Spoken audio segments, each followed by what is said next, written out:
eso tenemos que ir viéndolo. Entonces, en complicaciones en nudos y suturas, pues también tenemos que conocer lo más importante. Entonces, ¿qué sería lo bonito? Pues que tengamos esta foto, ¿no? Pucha, miren, vean una cicatriz baja, en la parte más baja del abdomen, por ejemplo, una línea imperceptible casi, ¿ya? Que tenga una buena cicatrización, que sea regular, que la coloración de piel con la cicatriz no haya mucha diferencia, ¿no? Y que no haya pues fastidio, dolor, ni en la parte estética incluso pues se ve muy bien, ¿no? Entonces eso sería lo ideal, pero ustedes ya van a ir viendo de que no es así. O sea, hay suturas y suturas, hay puntos y puntos, hay cicatrices y cicatrices y hay pacientes y pacientes. Entonces, todo eso va a ir variando de acuerdo al tiempo, al momento, a la circunstancia, a la patología que te toque, a la herida que te toque, a la sutura que te toque. Entonces, todo eso va a ir teniendo un desenvolvimiento diferente. Entonces, tenemos un cuadrito que hay que acordarse, es un poco de números, ¿no? Pero es importante conocerlo acá. Entonces, acá que te dice que cuántos nudos y o suturas se usan. O sea, acá son ejemplos, ustedes pueden buscar muchísimos más, pero estos son, digamos, entre comillas, lo más frecuente, lo que hacemos en el medio, en el ámbito quirúrgico. Entonces, por ejemplo, te habla de una laparotomía, o sea, hacer una cirugía abdominal abierta, ¿no? Dependiendo de qué cosa vas a hacer, porque hay laparotomías que te pueden durar 15 minutos, laparotomías que puedes estar 10 horas, ¿no? Entonces, dependiendo del procedimiento, pues vas a tener algún tipo de circunstancia en lo que estamos manejando en el curso. Pero esto es un promedio, ¿no? Les vuelvo a decir, no es nada específico. General, una laparotomía, ¿qué cosa vas a tener? 50 puntadas, 50 tipos de puntos, ¿no? Y 20 nudos en promedio. Entonces estamos hablando de, por ejemplo, hacer una laparotomía por una obstrucción intestinal por un vólvulo de sigmoides. Es frecuente. Entonces la cantidad de nudos que tienes que hacer al ligar los vasos, de repente al ligar alguna adherencia, ¿no? Y más, ¿no? Cuando estás haciendo los mismos puntos, vas ligando. Ahora, la misma cantidad de puntos que tú vas a hacer, pues vas a colocar puntos de repente al meso, vas a ligar y vas a colocar puntos a la pared, de repente el cierre del muñón, ¿ya? Y luego ya posteriormente si vas a hacer una ostomía, si vas a cerrar el peritoneo, si vas a cerrar la aponeurosis, tejido celular subcutáneo, piel, algún dren que hayas dejado. Entonces es muy variado, ¿no? Pero en promedio, más o menos para que tengan idea, o sea, una cirugía regular, en promedio puede durar 1 hora y media más o menos de lo que les estoy comentando. Entonces, más o menos vamos a hacer 50 puntos y unos 20 nudos, ¿ya? Ahora, por ejemplo, una apendicectomía abierta, ya que ya no se hace mucho, pero igual hay que también verlo en algún momento. En promedio se hacen 5 puntos y 2 nudos. En una cirugía de apendicectomía laparoscópica, acá es diferente, ¿no? Los que ya han tenido oportunidad de ver, pues van a darse cuenta que básicamente son 3 puntos los que usamos, que es en la piel, y un nudo que es en la parte interior al hacer la ligadura del apéndice. Nada más, no necesitamos más, ¿ya? Luego, por ejemplo, una colecistectomía abierta, 10 puntos y 3 nudos. En una colecistectomía laparoscópica, 5 puntos y no se usan nudos normalmente. Puede haber circunstancias en las cuales sí, ¿no? Ligadura de un cístico grueso o falla en el clip, ¿no? Entonces, puede ser, pero en promedio no hay nudos. En una hernioplastia abierta, sobre todo inguinal, unos 15 puntos, unos 2 nudos. En una hernioplastia laparoscópica, 4 puntos y 2 nudos, ¿ya? Entonces vean la diferencia que hay también entre cirugía abierta y cirugía laparoscópica. En una cesárea, por ejemplo, unos 7 puntos y unos 5 nudos más o menos, pero igual puede ser mucho más, ¿no? Como les digo, o sea, acá no existe una regla, no existe una norma, no hay un libro que te diga la cantidad exacta de los puntos que tienes que hacer, de los nudos que tienes que hacer, ¿ya? Entonces, no, eso no se sabe, pero eso es un promedio de lo que les estoy comentando ahorita, ¿ya? Entonces, de acá ustedes pueden buscar muchas más cosas, por ejemplo, una mastectomía, una lobectomía, ¿no? Puede ser un trasplante, imagínense cuánto más, ¿no? De repente en otro tipo de cirugías de tórax, cirugía plástica y más, ¿no? Entonces, esto es lo más frecuente, son pequeños ejemplos para que ustedes más o menos sepan de lo que estamos conversando, ¿ya? Entonces, acá hay que recordar que un nudo mal ejecutado puede ser la causa de una complicación grave, así de sencillo. Tú estás operando, ¿no? Por ejemplo, estamos viendo, ¿no? Un vólvulo de sigmoides, ¿ya? Estás ligando los vasos sigmoideos.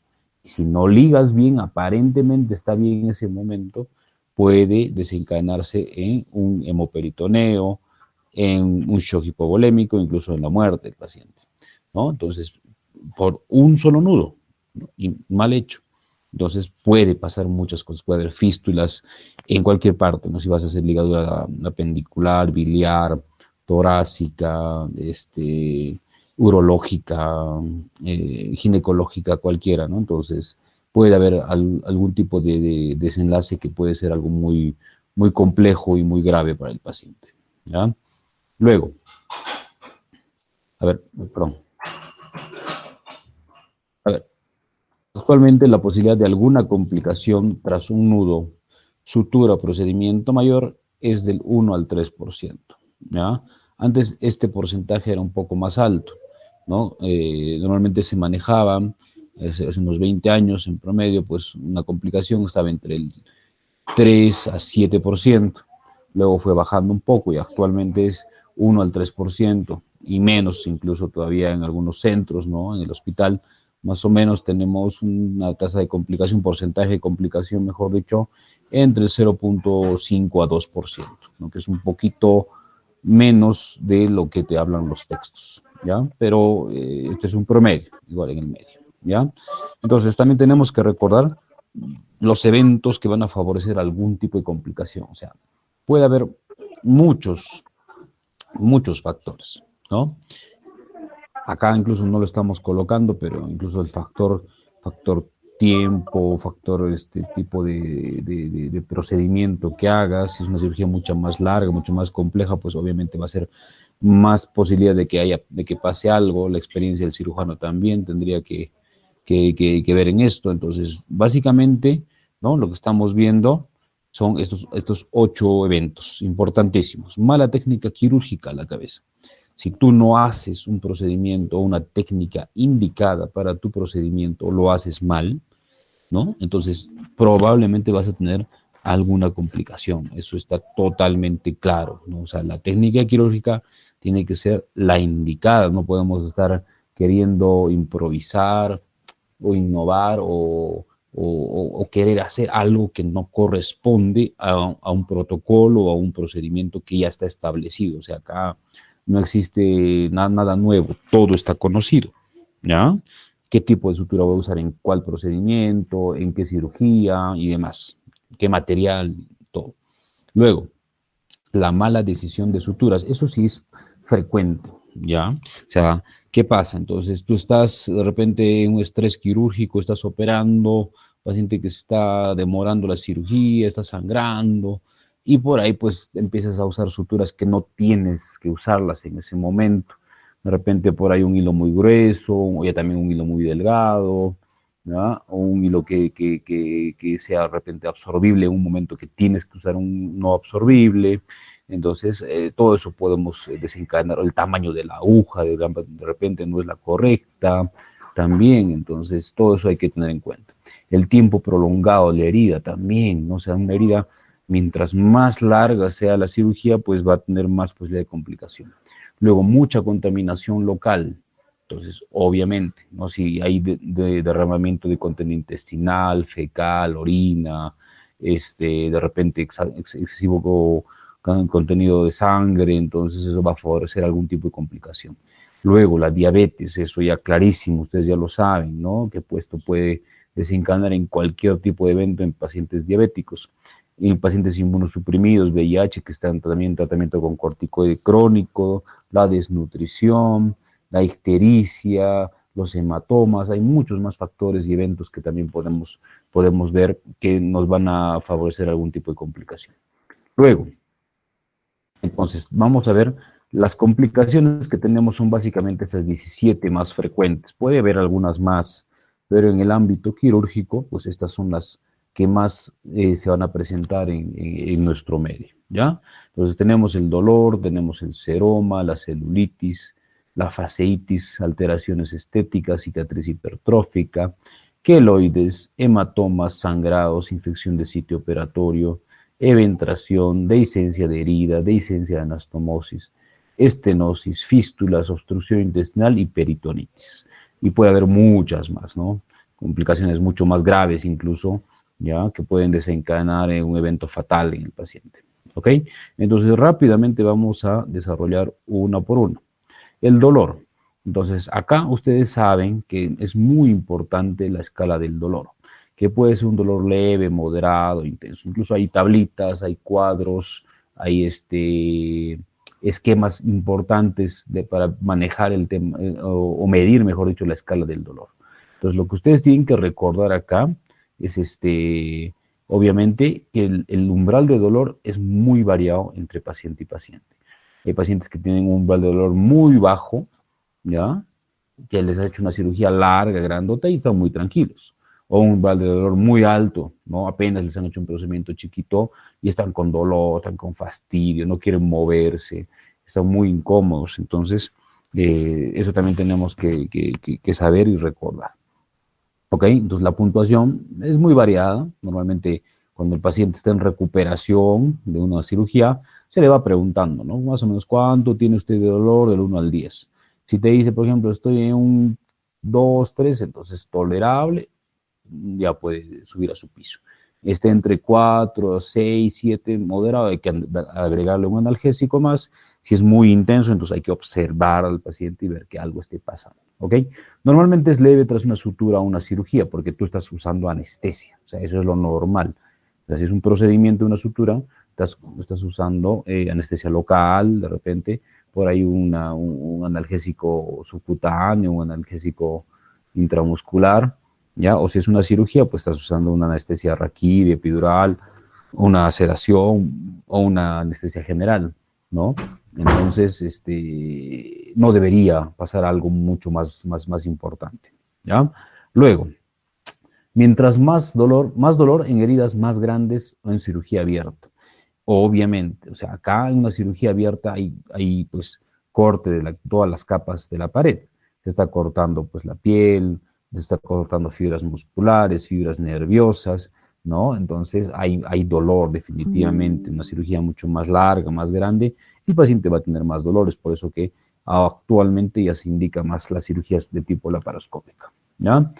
Luego, el dolor intenso hay que sospechar de un pinzamiento, necrosis, etcétera. O sea, como les decía, cuando hay un dolor muy agudo de inicio, entonces tenemos que pensar que algo está pasando. Por ejemplo, si has hecho una laparotomía y el paciente a la hora que has acabado tiene un dolor muy intenso, probablemente has pinzado o has plicado el intestino, o que haya necrosis, sufrimiento intestinal, entonces hay que pensar en algo mucho más complejo.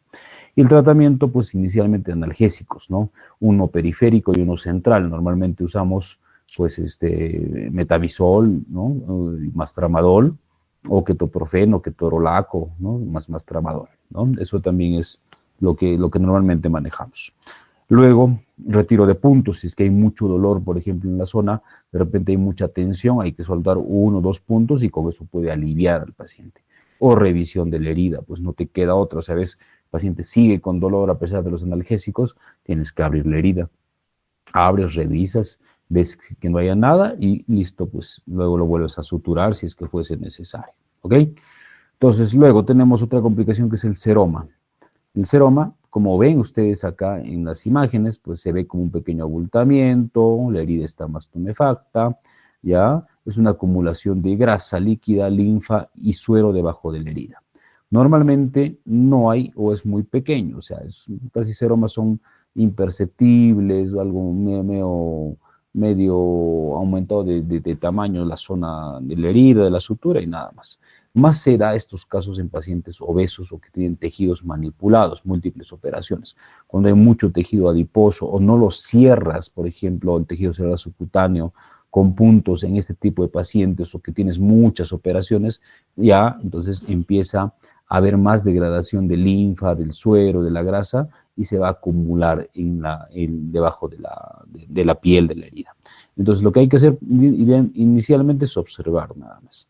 Luego podemos comprimir, le colocas una compresa bien ajustado o una pequeña aspiración como se ve acá, ¿no? Y esta es la característica pues del color, ¿no? Del seroma. Y luego lo sigues comprimiendo después de la aspiración y eso normalmente se reabsorbe en unos 3, 4 días. No necesita más tratamiento, no necesitas algún otro control, de repente antibiótico, ecografía o algún otro examen más. Normalmente no se necesita en estos casos, ¿ya? Luego, otra complicación, tenemos la celulitis. Ya, normalmente esto se ve en el manejo médico, o sea, hay celulitis de muchas causas que ustedes lo han visto seguramente en infectología, ¿ya?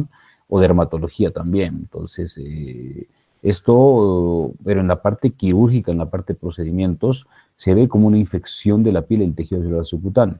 Hay presencia de dolor, calor, rubor, ¿ya? La causa más frecuente es por estreptococo, estafilococo, y pues lo que se ve en la herida es una herida suturada normalmente y muy enrojecida, pero solamente cercano a los bordes. O sea, no es como otro tipo de celulitis por otras causas en las cuales ya está mucho más difuso. O sea, no tienes un límite prácticamente, no es mucho más grande, ¿ya? Entonces acá es casi siempre donde está terminando el borde de sutura de los hilos, ¿ya? Y el tratamiento, pues básicamente es hielo local, inicialmente, compresas tibias, compresas frías, y darle antibiótico endovenoso un par de días. En algunos casos habría que soltar algún punto. Acá, por ejemplo, se ve puntos continuos, lo cual no se debe hacer ya nunca en la piel, ya, a no ser que sea una súper emergencia y que luego tengas que volver a operar al paciente, que ya sabes, pero si no, no. Siempre se hace puntos separados en la piel, ¿ya? Para que justamente no tengas ningún tipo de estas complicaciones, un seroma, un hematoma, una celulitis. Entonces, antibióticos unos días y luego completes antibióticos en casa. Luego, otra complicación, tenemos una fasciitis, que es un cuadro muy grave. Es una necrosis de la fascia superficial y de la dermis profunda. Va a haber trombosis, destrucción y proliferación bacteriana, que normalmente es bacteriana, pero cuando ya es polibacteriana el paciente ya está en muy mal estado general. Normalmente lo que se ve, por ejemplo, en los casos del síndrome de Fournier, ¿cierto? Entonces es un cuadro tóxico grave, normalmente está en la zona perianal, glútea, periescrotal, ¿no? En esas zonas es donde puede haber, pero puede haber fasciitis en cualquier parte del cuerpo, postcirugía traumatológica, postcirugía vascular, postcirugía ginecológica, cirugía abdominal, entonces puede haber, ¿no? Fasciitis en el tórax, en el abdomen, en las extremidades, en cualquier parte. Pero así, la fasciitis mucho más compleja es en la zona perianal, ¿no? Entonces se ve zonas con coloraciones ya muy irregulares, negruzcas, verduzcas, el tejido está totalmente desvitalizado, hay mucho eritema, mucho edema, ¿no? El paciente está en mal estado general y acá el tratamiento es una cirugía de inmediata, que es el desbridamiento, fasciotomía, o sea, seccionar, cortar las fascias que están lesionadas y limpiar todo el tejido que necesitamos. Probablemente entre curaciones, antibióticos endovenosos, estos pacientes van a veces a cámara hiperbárica, reoperaciones, injertos, y es un tratamiento pues muy largo. Idealmente estos pacientes tienen que estar manejados en la unidad de cuidados intensivos al menos durante un par de días, ¿ya? Luego, tenemos problemas de complicaciones de alteración estética, ¿no? Entonces, acá, pues, obviamente, estamos viendo, pues, un resultado que no es el esperado, ¿no? Entonces, ¿no? Lo que uno se hace cuando se hace un procedimiento estético, plástico, pues, lo que tienes que ver es algo agradable, ¿no es cierto? Un resultado que te convenza, que estés, pues, totalmente satisfecho. Pero acá ya tú ves un mal resultado final. Depende de la técnica usada, del material usado, más en zonas expuestas o no cubiertas también, eso también es mucho más frecuente, y el tratamiento es mucho más especializado. Tratamientos con cremas tópicas, ¿no? Lo que se usa, por ejemplo, el Contractube, el Contractubex, podemos usar el Denspil, Cicaplast y otras cremas más. o una cirugía reconstructiva, pues, ¿no? Para ya intentar corregir la falla estética que ha tenido este paciente. Ok. Luego tenemos otra complicación que es la cicatriz hipertrófica. Entonces, acá es una afectación cutánea que tiene un depósito excesivo de colágeno. Se ve una cicatriz elevada más allá de los bordes. Entonces, normalmente una cicatriz es mucho más plana, muy regular, ¿no es cierto? Incluso la coloración es muy similar a la de la piel cercana. Pero en una cicatriz hipertrófica, pues la cicatriz está más alta, más elevada, un poquito irregular, ¿no? Y el color también es diferente al que se ve en la piel normal. Acá, entonces, tenemos que darle un tratamiento inicialmente con apósitos de silicona, crioterapia, infiltración con corticoides, ¿no? Un par de sesiones y dependiendo del tipo de piel, porque esto ya es un tema de piel, no es por un tema de mala técnica, de sutura o algo, entonces ya es propio del paciente, ya se le tiene que ir controlando y monitorizando y ver si es que hay resultados buenos o no. Al igual que esta, es otra complicación también, ya un poco más exagerada, el queloide, ¿no es cierto? Es un exceso de colágeno durante la cicatrización. Entonces, desde el inicio se ve esto realmente, estos pacientes que tienen esa tendencia a hacer esta cicatriz muy abultada, muy aumentada, una cicatriz engrosada, elevada. Entonces, desde el inicio, una vez que haces la sutura, el primer, segundo día ya se va viendo un aumento de volumen, cuando retiras los puntos ya se ve mucho más, entonces ya hay una predisposición ya en este tipo de pacientes. Puede seguir creciendo más en orejas, en hombro, en pecho, y el tratamiento, pues infiltraciones, que normalmente es solamente algo transitorio, no es algo definitivo, ¿no? Y de repente lo que se le tiene que indicar, pues es ya una cirugía regenerativa, ¿no? Una cirugía regenerativa definitiva, ¿no? Pero igual ni haciendo esto te va a asegurar al 100% de que vas a tener un resultado totalmente exitoso, eso hay que explicarle al paciente y entonces tendríamos que decir que no se sabe cuál es el resultado final, ¿no? Eso también tenemos que indicarle al paciente. Luego otra complicación tenemos el hematoma, ¿ya? Que es un acúmulo de sangre que puede ser superficial o profundo, que se ve equimosis, hay dolor, impotencia funcional. Puede ser obviamente post mismo trauma, por la misma manipulación, por la sutura, por la tracción, a veces incluso hasta en cirugías chiquitas, en cirugías laparoscópicas se puede formar hematomas, ¿no? Estás cortando el tejido, te llevas un pequeño vaso, no lo has visto, y al final, cuando retiras el trocar, empieza a sangrar poco a poco, ¿no? Se va disecando, ¿no? Es realmente el término correcto, en la zona de la pared, ¿no? Y puedes tener, pues, hematomas pequeños o hematomas grandes. El tratamiento inicial es compresas tibias, reposo, ¿no? Y le puedes colocar iridoid forte, ya, antibióticos en algunos casos, y en casos ya más extremos un drenaje, o sea, hacer un corte en alguna zona fluctuante del hematoma y drenar el hematoma. Si tienes un hematoma muy pulsátil, muy grande, muy tenso, que ya causa mucho dolor, es mejor drenarlo. Pues lo dejas la herida abierta, drenas todos los coágulos y le puedes dejar un drencito si quieres en esa zona, un dren laminado, un dren Penrose chiquito, y con eso se controla. O si no, es observación nada más. Ok.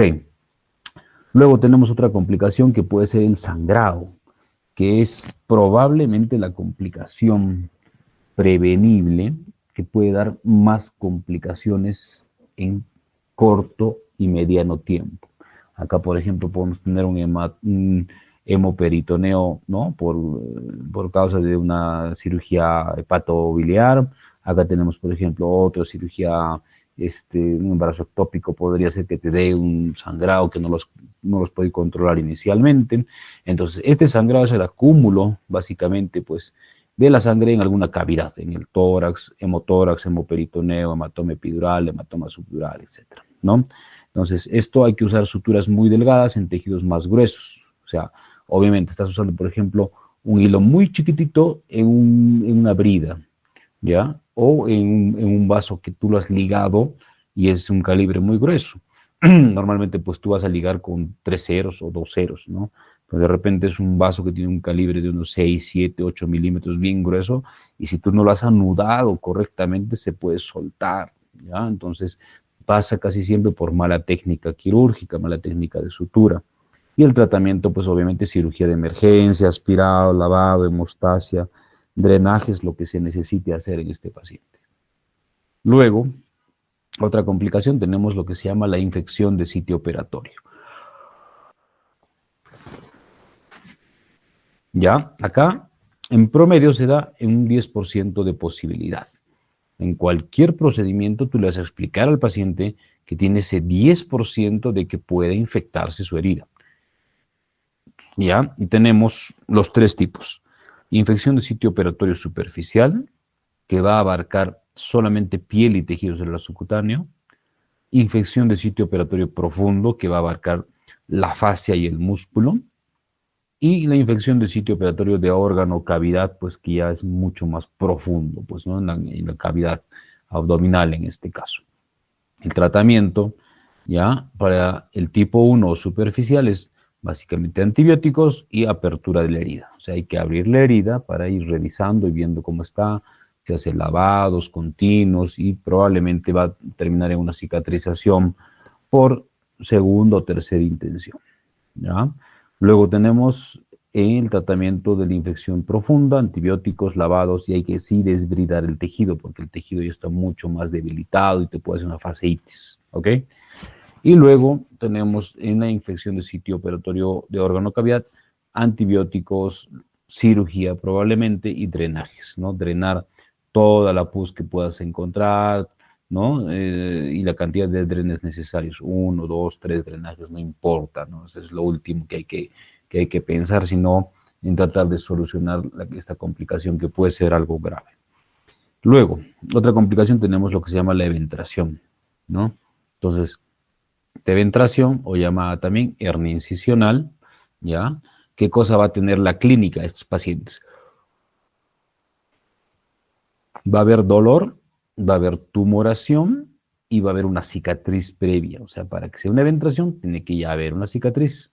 Y obviamente se va a palpar pues un contenido que normalmente pues es intestino o epípleo, ¿no? Es un defecto anatómico, puede haber dolor, tumoración reductible o no. Si es reductible, se hace una cirugía programada. Si no es reductible, es una eventración incarcerada, tiene que entrar de emergencias a las operaciones. Acá pasa ¿por qué? Porque hay mala decisión en las suturas, espacios muy grandes entre los puntos, también cuando hay espacios muy cortos entre punto y punto, hay mucha tensión en los puntos, cuando usas un hilo muy delgado, cuando, por ejemplo, estás usando un material no adecuado, o no usar malla previamente, ¿no? Entonces, de repente, ya el paciente ya tenía una cicatriz previa, una eventración, le han vuelto a suturar, no le han puesto malla, eso le va a predisponer a que sea otra eventración mucho más compleja. Y el tratamiento, pues una cirugía, la ventroplastía, ¿no? Con malla siempre, y de eso ya es otro tipo de procedimiento, otro tema ajeno al momento que estamos hablando, ¿ya? Luego, otra complicación, la dehiscencia de la herida. Entonces, ¿qué es una dehiscencia de la herida? Es una separación de los tejidos post-sutura. Después de un procedimiento que tú has puesto unos puntos, se te está abriendo la piel, ¿no? Entonces, puede ser parcial o puede ser completa. Puede ser en piel, tejido celular subcutáneo y puede haber sobreinfección, dependiendo del tipo de herida que sea, de la ubicación de la herida, del tipo de procedimiento que haya sido previamente, si ha sido una herida limpia contaminada, una herida sucia, no sabemos, entonces todo eso hay que averiguar previamente, ¿no? Entonces, si el tratamiento es inicialmente observación, lavado, antibióticos, entre interrogantes le ponemos porque a veces necesita y a veces no, normalmente sí le dejamos antibióticos que curan piel, ¿no? Sí, proclinda normalmente, y luego vas a esperar un cierre por segunda o tercera intención. Entonces, en la segunda intención vamos a ir lavando, vamos a ir curando y vamos a poner puntos de afronte en la herida. Y si es por tercera intención, ya, Perdón, en la tercera intención es eso. En la segunda intención dejamos solo que cicatrice la herida, que haya fibrosis, ¿no? Que haya granulación, de repente le vas a ayudar con un poquito de miel o de azúcar, ¿no? Incluso algunos hemostáticos, un parche coloide le podemos colocar, o un pequeño VAC, y va a cerrar la piel poco a poco, ¿ya? ¿Ok? Entonces eso también tenemos que ir recordando y conociéndolo. Luego, otra complicación, la dehiscencia de anastomosis. Normalmente es una complicación grave, ¿ya? Entonces, acá, ¿qué cosa es? Es una separación o pérdida de continuidad parcial o total de la unión de dos tejidos, ¿ya? Se estás uniendo dos tejidos, normalmente en víscera hueca, puede ser intestino-intestino, colon-colon, intestino-estómago, estómago-estómago, intestino-duodeno, ¿ya? Entonces hay muchas anastomosis de este tipo, ¿ya? Entonces, que puede ser algo grave cuando se abre, ¿ya? Normalmente pasa entre un 2 a 10%, ¿ya?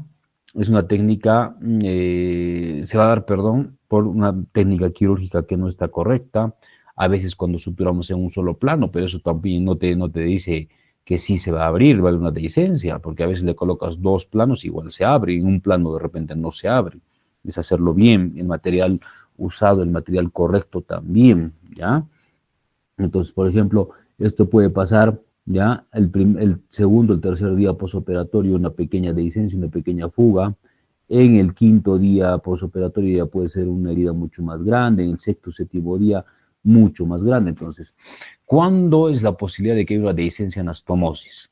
Ya por frecuencia, por todo lo que estamos conociendo, pues aparece entre el quinto y séptimo día más posibilidad. Si aparecen los primeros días, primer, segundo día, es porque hay una mala técnica quirúrgica.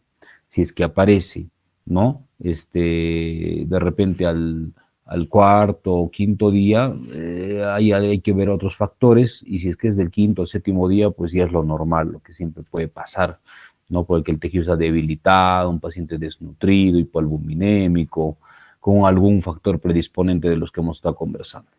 Y acá entonces el tratamiento es varios. Resutura, volver a suturar, tutorización si es algo muy chiquito, ¿no es cierto? Si es un huequito pequeñito de 0.5, le colocas un tutorcito que puede ser un tubo en T, un Drenker, ¿ya? Sutura mecánica puedes usar, o si es algo muy complejo va a terminar en una ostomía y el paciente pues va a terminar con un procedimiento definitivo posteriormente.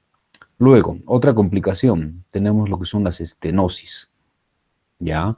Que son estrechamientos en el lumen del tubo digestivo, en cualquier parte puede ser, ¿no? Puede ser en la parte gástrica, en la parte duodenal, en el yeyuno, en el ilio, en el colon derecho, en el colon izquierdo, en el recto, donde sea, ¿no? Entonces también anastomosis intestinales o derivaciones biliodigestivas también, ¿no? Se ha hecho una anastomosis del hepático con el yeyuno y se ha cerrado y se ha estenosado, pues, ¿no?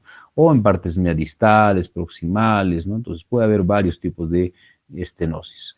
Puede dar una obstrucción parcial, puede dar ictericia, puede dar dolor, ¿ya? Entonces esto se puede saber incluso rápidamente con una placa, un tránsito intestinal, puede ser con una tomografía con doble contraste, entonces hay que ir viendo. La sospecha clínica no es suficiente, hay que tener una imagen siempre en estos casos.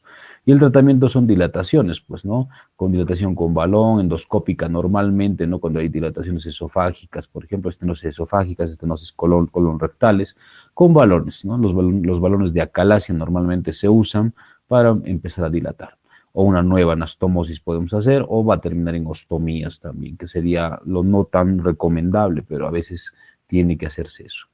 Luego, otra complicación, tenemos a las fístulas. ¿Qué son las fístulas? Son comunicaciones anormales entre dos epitelios, normalmente entre la piel y el tejido intestinal, gastrointestinal, pues, ¿no?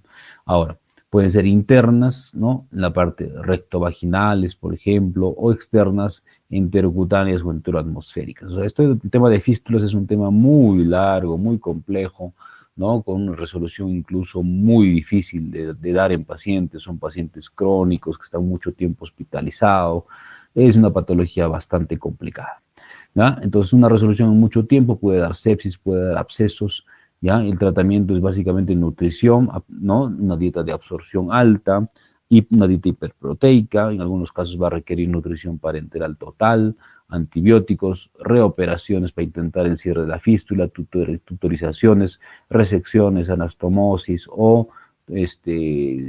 abdomen abierto en algunos casos. Entonces es un procedimiento que puede tener largo data de resolución en algunos casos, ¿ya? Luego, tenemos otra complicación que es la obstrucción intestinal. Acá igual es un tema larguísimo que podríamos hablar pues un montón de tiempo, pero tampoco no va, ¿no? Entonces acá, ¿qué cosa es una obstrucción? Es el cese del paso normal del tránsito intestinal. Puede haber obstrucción alta, media, baja, y se puede dar normalmente por mucha tensión en las suturas de la anastomosis. Entonces tú estás colocando muchos puntos de repente y la luz se está cerrando, se está estrechando inicialmente y luego se va a obstruir. Entonces hay otra obstrucción. Imagínense que un paciente entra por una obstrucción, haces una resección intestinal, haces anastomosis y termina otra vez con otra obstrucción. O sea, no sería nada agradable que pase eso, ¿no? Nada bueno. Se ve signos de obstrucción intestinal, dilatación de asa, niveles hidroaéreos, pila de monedas, o otros signos radiológicos que ya conocemos, ¿no? En pocas pequeñas anastomosis término-terminal, eso puede pasar cuando haces las dos uniones de las bocas, ¿no? Término-terminal, entonces ahí puede pasar este tipo de complicación. Cuando es lateral normalmente no pasa eso. Tratamiento laparotomías, reoperaciones, resecciones más anastomosis o el paciente va a terminar en ostomías también, ¿ya? Otra complicación, la peritonitis, ¿ya? Entonces, acá, ¿qué es una peritonitis? Es un cuadro complejo por presencia de pus en uno o más cuadrantes del abdomen, peritonitis purulenta, o presencia de heces, y es una peritonitis fecaloidea o estercorácea, o presencia de bilis, peritonitis biliar.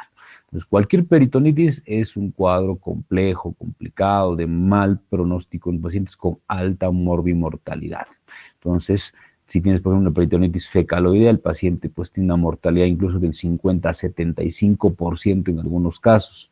Peritonitis purulenta entre unos 30 a 50%, peritonitis biliar entre el 20 a 40%. ¿Ya? Entonces hay que ver, ¿no? Tienes peritonitis en qué zona, puede ser en el colon, en el intestino, en el duodeno, en el yeyuno, en cualquier parte que tú estés manejando el tubo intestinal. Y el tratamiento entonces va a ser cirugías, una laparotomía, lavado, drenaje, suturas, ostomías, dejar el abdomen abierto, colocar una bolsa de Bogotá, antibiótico, reoperaciones. Entonces, son pacientes que probablemente tengan un pronóstico no muy bueno. Entonces, ya culminando, una sutura más cercana al ángulo de Treitz tiene más posibilidad de complicación por el alto volumen de líquidos que pasan, a diferencia de lo que podemos tener una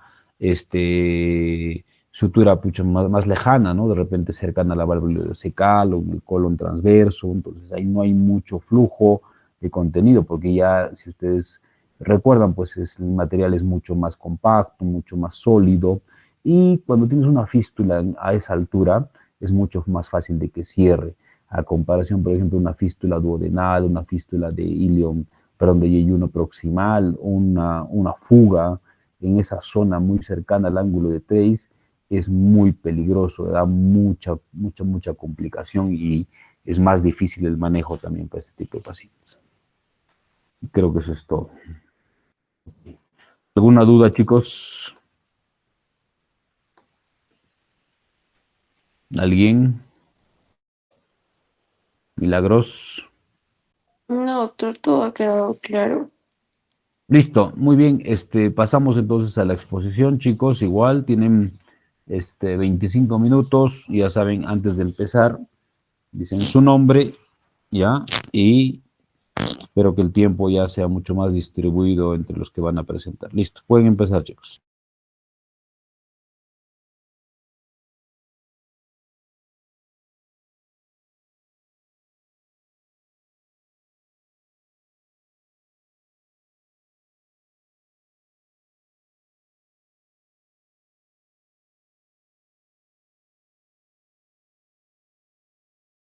Milagros, el grupo que empiece. Sí, doctor, les voy a escribir al grupo. No están en la